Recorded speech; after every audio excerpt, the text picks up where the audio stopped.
एकलहरेत 300 वर्षांची परंपरा जिवंत। चैत्र पौर्णिमेला रेणुका मातेच्या यात्रेला भाविकांची अपूर्व गर्दी। आपण पाहत आहात 24x7 न्यूज रिपोर्ट, सत्याच्या शोधात सत्याच्या सोबत। एकलहरे श्रद्धा, परंपरा आणि भक्तीचा संगम असलेलं हे गाव आज पुन्हा एकदा भक्तीच्या रंगात न्हाऊन निघालं। चैत्र पौर्णिमेच्या पावन मुहूर्तावर आद्य स्वयंभू रेणुका मातेच्या मंदिरात विधिवत पूजन करत शेकडो भाविकांनी मातेच्या चरणी नतमस्तक होत आशीर्वाद घेतला। ही केवळ पूजा नाही, तर तब्बल 300 वर्षांची जपलेली परंपरा आहे।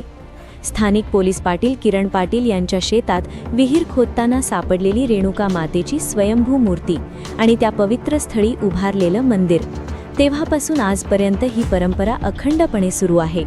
आजही त्या श्रद्धेचा, त्या इतिहासाचा साक्षीदार ठरला चैत्र पौर्णिमेचा हा दिवस।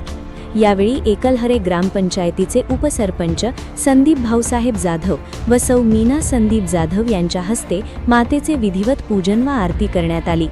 तर झेंडा लावण्याचा मान परंपरेप्रमाणे पोलीस पाटील किरण पाटील यांना मिळाला।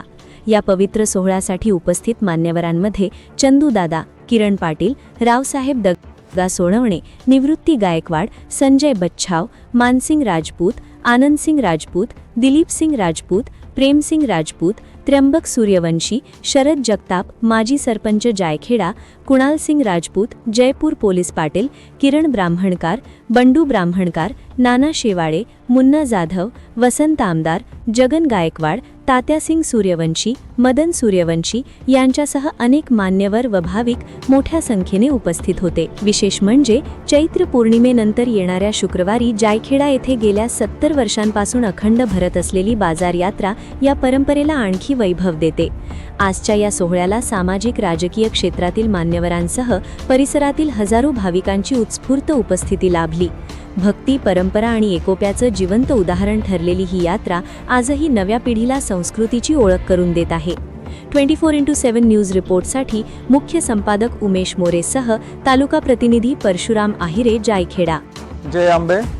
आज 1 एप्रिल 2026 चैत्र शुद्ध पौर्णिमा, अर्थातच आपल्या भारतवर्षभर चैत्र उत्सव साजरा होतो आहे आणि या पौर्णिमेला मोठ्या उत्साहाने या पंचक्रोशीतील जायखेडा आणि पंचक्रोशीतील लोक इथे दर्शनासाठी येतात।